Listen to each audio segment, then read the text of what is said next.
When most people, and I include myself in that list as well, when we think about the cybersecurity threats that are facing our country, we often think about things like bank accounts and our social security numbers getting stolen and things like that, things isolated to the digital realm. However, more and more, it's become clear that cyber attacks are actual, real physical threats that can cause physical harm because they have the potential to target our real-world infrastructure. For instance, back in 2001, there was a hacker over in Australia who accessed a computerized waste management system, and he proceeded to dump sewage into local parks and into local rivers. Then, in 2007, there was a piece of malware called Stuxnet, which was most likely developed by the US and Israel, which destroyed several uranium centrifuges over in Iran. Basically, this piece of malware, once it got into the system, made the centrifuges spin so fast that they just lost control and exploded. Then, in 2008, there was a hacker over in Poland who was able to break into the computer system and forcibly redirect as well as to derail several trains, which resulted in many people getting injured. Then, in 2013, there was a cyber attack on a hydroelectric dam over in New York State, which was likely carried out by Iran. That cyber attack could have resulted in the dam flooding a nearby town, and even though that didn't actually happen, it was well within the realm of possibility. Then, in 2014, there was a phishing attack that hackers used to gain the login credentials of a German steel mill. And once they got into that system, the hackers disrupted the control systems, they shut down parts of the steel mill, which ultimately resulted in serious damage to the mill's blast furnace. Then, in 2016, Russian hackers broke into the power grid of Ukraine, and they caused massive blackouts as well as power outages throughout the entirety of the country. And that took place during the freezing winter months.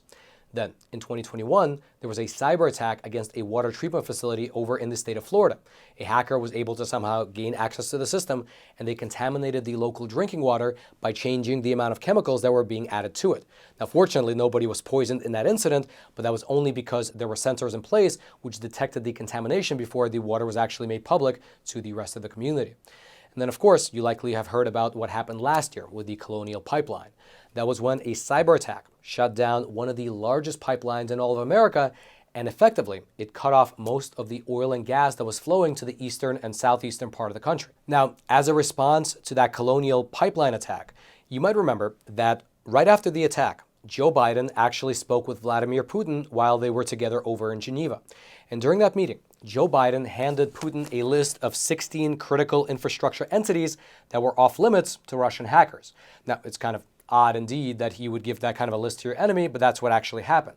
And the entities on that list, they included services related to things like energy, water, emergency services, healthcare, things like chemical, nuclear, as well as hydroelectric dams, and so on and so forth.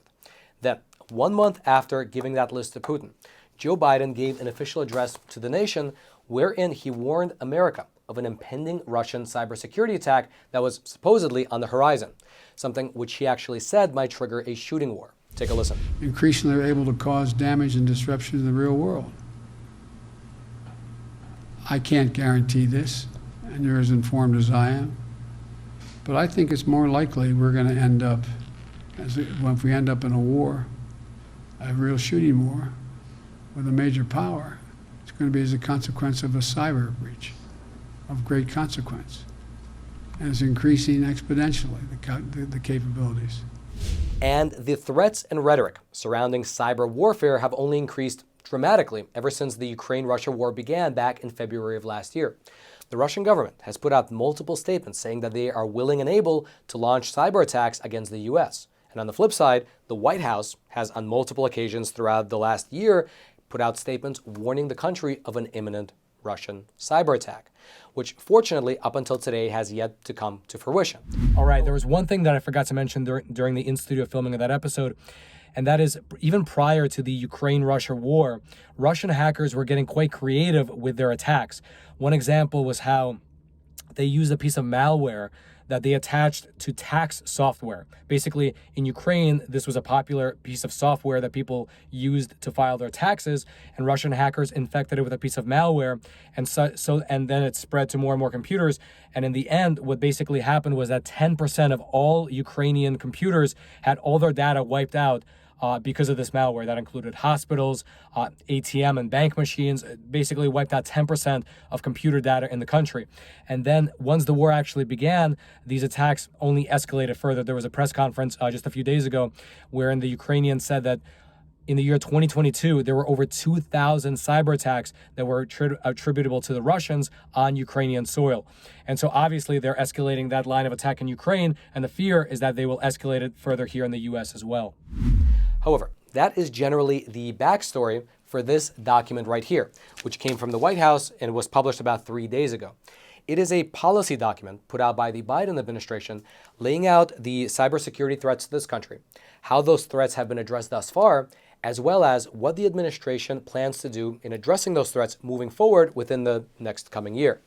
And so, in order to dissect this document and assess whether the strategies that it contains will actually protect this country effectively, I took the opportunity to sit down and speak with Congressman Mark Green. He's a Republican from the state of Tennessee, and currently he's serving as the chairman for the House Committee on Homeland Security. And so smash those like and subscribe buttons and take a listen. So yesterday, you put out a statement regarding the Biden administration's new cybersecurity strategy, a policy document that came out. So let's dissect that a little bit. To start with, can you sort of set the stage for the audience on what the cybersecurity threat to this country is right now? Absolutely. We have a massive cybersecurity threat. I call it our fourth border. First border, Canada, southwest border, second border. The Caribbean is actually considered our third border. And then our fourth border, I would call our cyber border. And we have massive attacks. The SolarWinds attack was huge, cost between government and the private sector about $100 billion, according to Forbes magazine. Of course, everyone remembers the Colonial Pipeline. If you're in the Southwest or Southeast, you couldn't get gasoline. So, look, it's bad. China is about 60% of those. There's a big, the more lethal ones seem to come from Russia. So there are state actors. There are also non-state actors that threaten not only business, but they threaten our government. So it's a huge deal, and we're at risk. So there's lots to do. And so actually, you mentioned the Colonial Pipeline. That's something that I really want to highlight for the viewers at home, because even myself, when I used to think of cybersecurity, it's like, oh, my bank account statement or something like that. But more and more, it's become, ever since what happened in Iran when Israel had that little virus where they turned the centrifuges so much that it actually, well, Israel supposedly, someone did it. But these cybersecurity threats are becoming more and more physical threats, right? Where pipelines can get turned off. Water plants can actually have their filters turned off, right? Things like this. Yeah, dams can be open. They had a computer that they found ransomware on that was going to control a dam, and I think it was Connecticut or something like that, and open the floodgates, basically, which would have drowned Americans. So there is a physical threat to the people of America from a cyber attack. It's not just something that happens in cyberspace. Now, just to pause that interview for a super quick moment, I wanted to introduce the sponsor of today's episode by showing you this beautiful coin. This right here is an American Walking Liberty 1 ounce gold coin. And typically, I order at least one of these from our sponsor, American Hartford Gold, every single month. The reason I do so is because, as you likely know, the inflation rate in this country is the highest that has been in, the last 40 years now. Everything like the price of food, the price of housing, the price of gas is absolutely going through the roof. And in fact, market experts like the CEO of JP Morgan Chase, he's not only predicting a recession, but he's even using words like unprecedented economic hurricane. And so listen, I absolutely do not give you any financial advice, but I would recommend that you do what I do, which is pick up the phone and call American Hartford Gold. Their super friendly staff can help you diversify your portfolio by either getting physical gold and physical silver delivered directly to your doorstep like I do, or deposited directly into your IRA and your 401k accounts. They make the entire process super simple. And actually, besides me, they have an A+ rating with the Better Business Bureau with quite literally thousands of satisfied clients around the country. And best of all, to our viewers, to the viewers of Facts Matter, they are currently throwing in $2,500 worth of free silver on your first qualifying order. So giving them a call is an absolute no-brainer. So pick up the phone and call 866-242-2352. That's 866-242-2352. Or text Roman to 65532. Their link will also be down in the description box below. And then let's head on back to the studio. So who are the biggest threats to this country in this space? I mean, I can imagine China, Russia, Iran being the obvious choices. North Korea would be the other one to add to the list. So North Korea did the Sony hack, you may recall, a decade or so ago.